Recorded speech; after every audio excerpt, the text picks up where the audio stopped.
আসসালামু আলাইকুম এভরিওয়ান। কি অবস্থা তোমাদের, কেমন আছো তোমরা? আশা করি তোমরা সবাই অনেকটাই ভালো আছো। আমিও আল্লাহর রহমতে এবং তোমাদের দোয়া ও ভালোবাসায় অনেকটাই ভালো আছি। তো আবারও নিয়ে আসলাম তোমাদের জন্য নতুন আরেকটি গল্প। আশা করি এই গল্পটা অন্যান্য গল্পের মতো তোমাদের অনেকটাই ভালো লাগবে। আর ভিডিওটা যদি ইউটিউব থেকে দেখো তাহলে অবশ্যই চ্যানেলটা সাবস্ক্রাইব করে দিবা।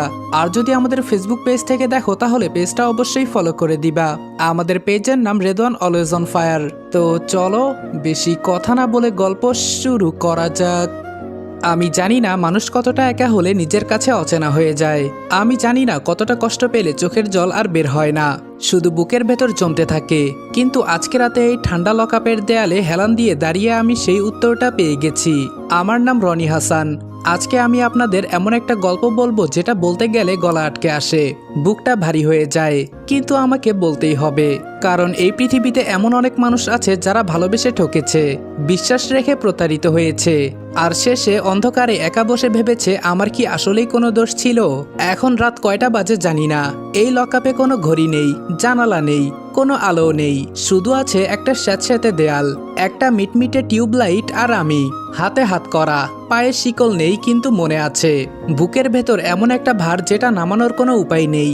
একটু আগে পুলিশ অফিসার এসেছিলেন, ঘরে ঢুকেই আমার দিকে এমনভাবে তাকালেন যেন আমি কোনো মানুষ না।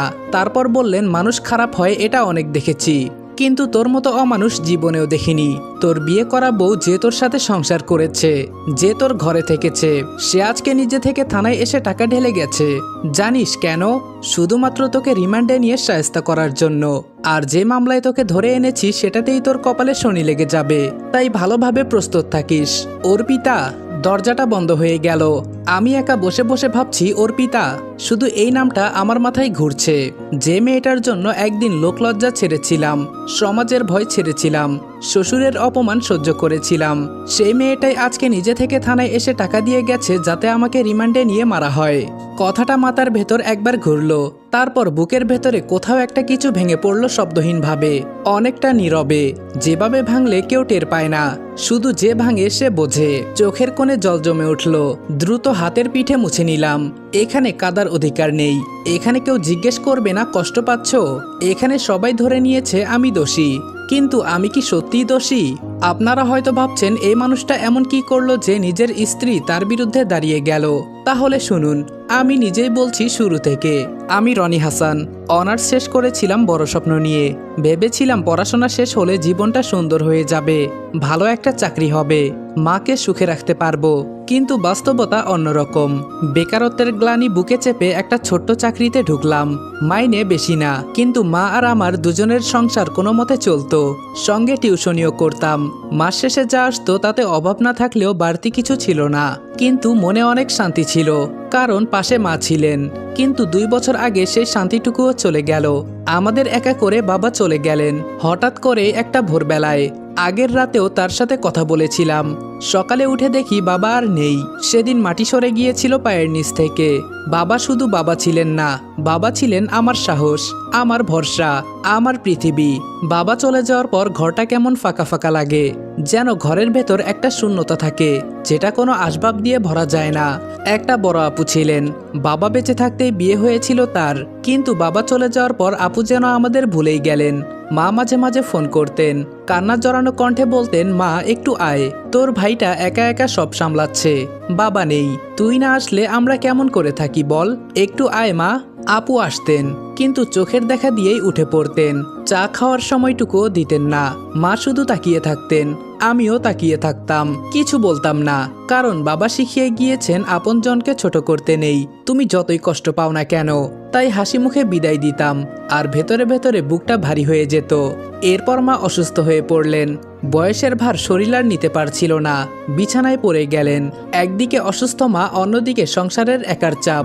ভেতরে ভেতরে একটা ক্লান্তি জমেছিল যেটা ঘুমালেও যায় না, রাতে শুয়ে থাকলেও মাথা থেকে সরে না। ঠিক সেই সময়ে আমার জীবনে একটাই আলো ছিল, একটাই মানুষ ছিল, তার নাম অর্পিতা। অর্পিতার সাথে পরিচয় অনেক দিনের। প্রথমে বন্ধুত্ব, তারপর ধীরে ধীরে আরো কাছে আসা, আরো গভীরে যাওয়া। ওকে দেখলে মনে হতো এই পৃথিবীতে এখনো ভালো কিছু আছে। এখনো বেঁচে থাকার মানে আছে, কিন্তু সম্পর্কটা আলোর মুখ দেখছিল না। অর্পিতার বাবা শহরের পরিচিত মানুষ, সম্পদ, মান সম্মান, গর্ব সবই আছে তার। আর আমি একটা সাধারণ ছেলে, ছোট্ট চাকরি, অসুস্থ মা, সাথে ভাড়া বাড়ি। তার সামনে গিয়ে বিয়ের কথা তোলার সাহস আমার হতো না। ভেতরে সব সময় একটা ভয় কুরে কুরে খেত, যদি না করে দেন, যদি অপমান করেন, আর যদি অর্পিতাকেও দূরে সরিয়ে দেন।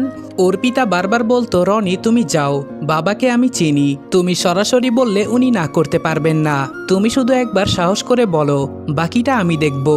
গাইস, তোমরা কি জানো আমি ওয়ানেক্সে গেম খেলার মাধ্যমে প্রতিদিন টাকা আয় করি। এই ফিফা ওয়ার্ল্ড কাপে তোমাদের পছন্দের টিমের উপর বাজি ধরে তোমরা যদি আমার মতো টাকা আয় করতে চাও, তাহলে এখনই গুগলে ওয়ানেক্স সার্চ করে অফিসিয়াল ওয়েবসাইটে গিয়ে রেজিস্ট্রেশন করো।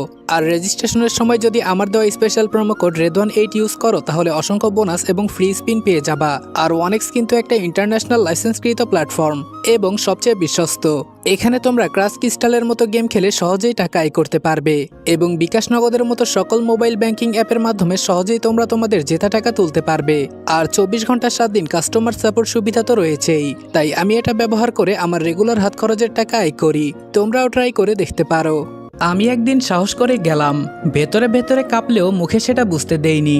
অর্পিতার বাবার সামনে বসে সবকিছু বললাম, কত ভালোবাসি, কত যত্ন করব, আর কখনো কষ্ট দেব না, ইত্যাদি ইত্যাদি। উনি সবকিছু শুনলেন, তারপর এমনভাবে তাকালেন যেন আমি কোনো মানুষ না, যেন আমি ভুল জায়গায় বসে আছি। অর্পিতার বাবা বলল, তুমি কে? একটা সাধারণ চাকরিজীবী ছেলে হয়ে আমার মেয়েকে বিয়ে করবে? বাবা নেই, মা অসুস্থ, একটা ভাড়া বাড়িতে থাকো, এটা নিয়ে এসেছো আমার সামনে? নিজের অবস্থানটা একটু বোঝো। আমার মেয়ের জন্য এর চেয়ে ভালো পাত্র আমি খুঁজে নেব। আর কোনোদিন এই বাড়ির সামনে দেখতে চাই না তোমাকে, এক্ষুনি বেরিয়ে যাও। আমিও কিছু না বলে বেরিয়ে এলাম। বাড়িতে ফিরলাম চুপচাপ, মাকে কিছু বলিনি, শুধু রুমে ঢুকে দরজা বন্ধ করে অনেকক্ষণ অন্ধকারে বসে রইলাম। সেদিন বুঝেছিলাম গরিব মানুষের স্বপ্ন দেখার অধিকার নেই, ভালোবাসার কোনো অধিকার নেই। সেই অপমানটা এখনো বুকের ভেতর পাথরের মতো চাপা পড়ে আছে। সেই অপমানের প্রায় 1 সপ্তাহ পর্যন্ত অর্পিতার সাথে কোনো কথা বলিনি। ও ফোন দিলে ধরতাম না, মেসেজের জবাব দিতাম না, ভেবেছিলাম ভুলে যাওয়াই ভালো। কিন্তু অর্পিতা ছাড়েনি। একদিন ও নিজে থেকেই ফোন করলো। প্রথমে ধরিনি, দ্বিতীয়বারও ধরিনি, তৃতীয়বার ধরার সাথে সাথে ওপাশ থেকে শুধু কান্নার শব্দ। অর্পিতা বলল, রনি তুমি কি জানো এই 7টা দিন আমার কেমন কেটেছে? প্রতিটা রাত একা কেঁদেছি, ঠিকমতো খেতে পারিনি, ঘুমাতে পারিনি, শুধু তোমার কথা মনে হয়েছে। বাবা যা বলেছেন সেটা ঠিক না, তুমি আমার কাছে সেরা, প্লিজ রনি আমাকে ছেড়ে যেও না, তুমি ছাড়া আমি বাঁচতে পারবো না। ওর কান্নার শব্দ শুনে বুকের ভেতর কেমন মুচড়ে উঠল। আমার ভেতর বাকি সব দ্বিধা ভেঙে গেল। আমরা পালিয়ে বিয়ে করলাম। সেদিন মনে হয়েছিল পৃথিবীতে আর কোনো ভয় নেই, আর কোনো একাকিত্ব নেই, আমার পাশে অর্পিতা আছে, এটুকুই যথেষ্ট। এখন এগুলো ভাবলে হাসি পায়। আগে কতই না বোকা ছিলাম আমি। অর্পিতাকে নিয়ে ঘরে ঢুকতে অদ্ভুত একটা আনন্দ চারপাশে ছড়িয়ে পড়ল, যেটা অনেকদিন ছিল না। অর্পিতা অনেক ভালো মনের একটা মেয়ে ছিল।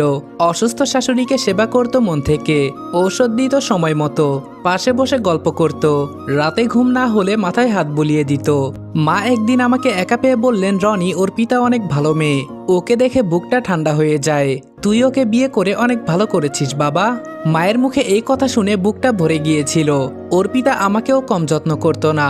অফিস থেকে ফিরলেই জিজ্ঞেস করত, ক্লান্ত লাগছে, আজকের দিনটা কেমন ছিল, দুপুরে ঠিকমতো খেয়েছো, তাড়াতাড়ি হাত ধুয়ে আসো, আমি খাবার বেড়ে দেই।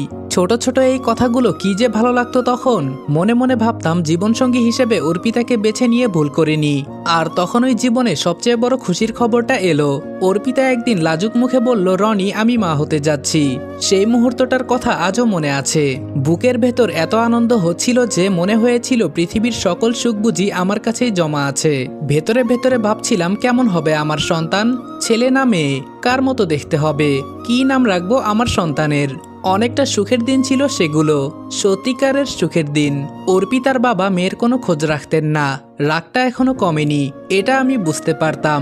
তবুও মাথা নত করে মেনে নিয়েছিলাম, কারণ অর্পিতা সুখে আছে, এটুকুই আমার জন্য যথেষ্ট। কিন্তু শাশুড়ি মা মাঝে মাঝে অর্পিতার সাথে কথা বলতেন, আমার সাথে বলতেন না, আমিও জোর করতাম না। অর্পিতা যখন 3 মাসের অন্তঃসত্ত্বা, তখন একদিন হঠাৎ শাশুড়ি মা চলে এলেন। দরজায় দেখে একটু অবাক হলাম। ভেতরে এসে বসলেন। একটু পরে তাকে চা দেওয়া হলো। চা খেতে খেতে বললেন, অর্পিতাকে 2 দিনের জন্য আমাদের বাড়িতে নিয়ে যেতে চাই, ওর শরীরটা একটু দেখা দরকার। ডাক্তারের কাছেও নিয়ে যাব। তোমরা রাজি তো? মনে মনে খুশি হলাম। ভাবলাম যাক, অবশেষে হয়তো মেনে নিয়েছেন। মেয়ের সন্তানের কথা ভেবে রাগটা একটু গলেছে। হাসি মুখে বললাম অবশ্যই, আপনি নিয়ে যান। 2 দিন পর আমি নিয়ে আসব। 2 দিন পর অর্পিতা ফোন করলো, রনি একটু আসবে, তোমাকে দেখতে ইচ্ছে করছে, অনেক মিস করছি। প্রথমে রাজি হইনি, শ্বশুর বাড়িতে যেতে মন চাইতো না। যেখানে আমাকে মানুষ বলে মনে করে না সেখানে গিয়ে কি লাভ। কিন্তু অর্পিতার কণ্ঠে একটা টান ছিল, প্লিজ রনি, একটু আসো, শুধু তোমার মুখটা দেখতে চাই। সেই টান উপেক্ষা করতে না পেরে গেলাম। দরজায় নক করতেই শ্বশুর দরজা খুললেন। আমাকে দেখা মাত্র রাগী চোখে আমার দিকে তাকালেন, কিন্তু একটা কথাও বললেন না। সরাসরি নিজের রুমে চলে গেলেন। শাশুড়ি এসে ভদ্রতার খাতিরে বললেন বসো, এর থেকে বেশি কিছু না।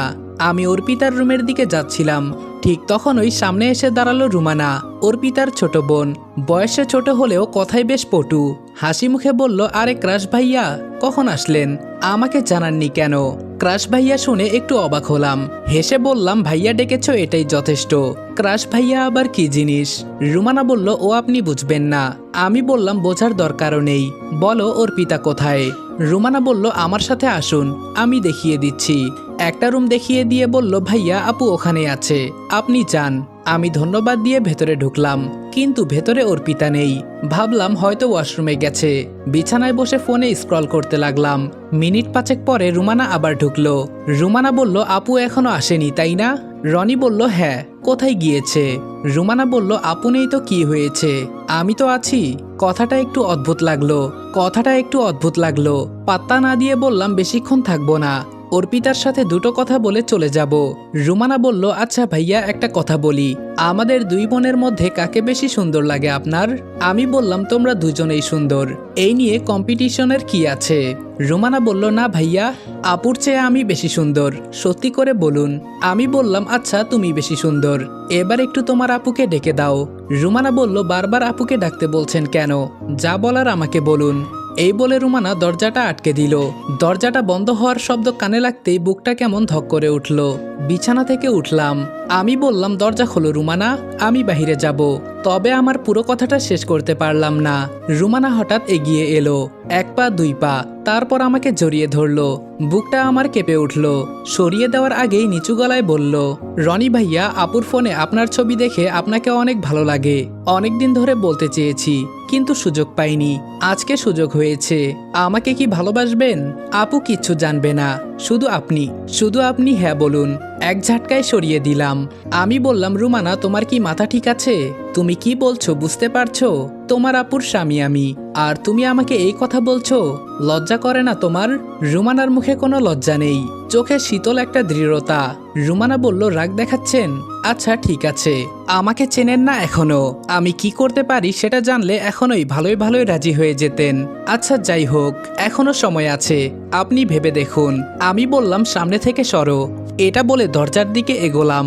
তখন ওই রুমানা চিৎকার করে উঠল, এত জোরে আর এত তীক্ষ্ণ ছিল যেন পুরো বাড়িটাই কেঁপে উঠল।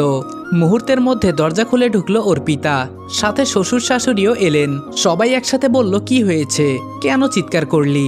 রুমানা কান্নার ভান করে কাপা কাপা আঙ্গুল তুলে আমার দিকে দেখিয়ে বলল, এই লোকটা আমার সাথে জোর জবরদস্তি করতে চেয়েছিল, আমি না বলেছি তবুও ছাড়েনি, তাই চিৎকার দিতে বাধ্য হয়েছি। আমার কণ্ঠ বন্ধ হয়ে গেল, একটা শব্দও বের হলো না। মাথাটা ঘুরছিল, কি থেকে কি বানিয়ে ফেললো এই মেয়েটা। কিছু বলার জন্য মুখ খুলতেই ঠাস করে গালে প্রচন্ড জোরে একটা চড় পড়ল, তারপর আরেকটা। মাথা তুলে দেখলাম শ্বশুর, তার চোখে আগুন, হাতগুলো কাঁপছে। আরেকটু দূরে দরজার কোণে দাঁড়িয়ে অর্পিতা, আমার অর্পিতা। সে একবার তাকালো আমার দিকে, সেই চোখে কোনো ভালোবাসা নেই, কোনো বিশ্বাস নেই, আছে শুধু ঘৃণা, অনেক গভীর ঘৃণা। অর্পিতা ঠোঁট নাড়িয়ে শুধু একটা বাক্য উচ্চারণ করলো, ছি। তারপর নিজের রুমে ঢুকে দরজা বন্ধ করে দিল। সেই দরজা বন্ধ হওয়ার শব্দটা আজও কানে বাজে। শ্বশুর পুলিশকে ফোন করে বাড়িতে আসতে বললেন। মিনিট কয়েকের মধ্যে পুলিশ এলো।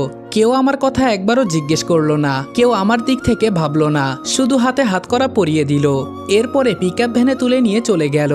যাওয়ার সময় একবার পেছনে তাকালাম, অর্পিতা জানালায় দাঁড়িয়েছিল, চোখে চোখ পড়তেই সে মুখ ঘুরিয়ে নিল। সেই মুহূর্তে বুকের ভেতর যা ভেঙে পড়েছিল সেটা আর কখনো জোড়া লাগবে না। এটা আমি অনেক ভালো করেই বুঝতে পেরেছি। এগুলো ছিল গতকালের ঘটনা। আর আজকে রাতে এই ঠান্ডা লকআপে দাঁড়িয়ে জানলাম অর্পিতা নিজে এসে টাকা দিয়ে গেছে যাতে আমাকে রিমান্ডে নেওয়া হয়। যে মানুষটাকে ভালোবেসে সব ছেড়েছিলাম সে আজকে আমার বিরুদ্ধে, কিন্তু আমার কোনো দোষ ছিল না। এই পৃথিবীতে নির্দোষ মানুষের কথা শোনার কেউ নেই। আমি জানি না সত্যিটা কোনোদিন বের হবে কিনা, আমি জানি না অর্পিতা কোনোদিন বুঝতে পারবে কিনা, কিন্তু একটা কথা আমি জানি, ভালোবাসা দিয়ে যাকে পেয়েছিলাম সেই ভালোবাসাই আজকে আমার সবচেয়ে বড় শত্রু হয়ে গেছে। আসসালামু আলাইকুম এভরিওয়ান। পরের পর্বে জানবেন রিমান্ডে কি হলো রনির সাথে। সত্যিটা কি কেউ জানতে পারবে? রুমানা কেন করলো এটা? আর অর্পিতা, সে কি কখনো ফিরে তাকাবে? অপবাদ গল্পের 2 নাম্বার পর্ব শীঘ্রই আসতে যাচ্ছে। ততক্ষণ সবাই ভালো থাকবা, সুস্থ থাকবা। আল্লাহ হাফেজ।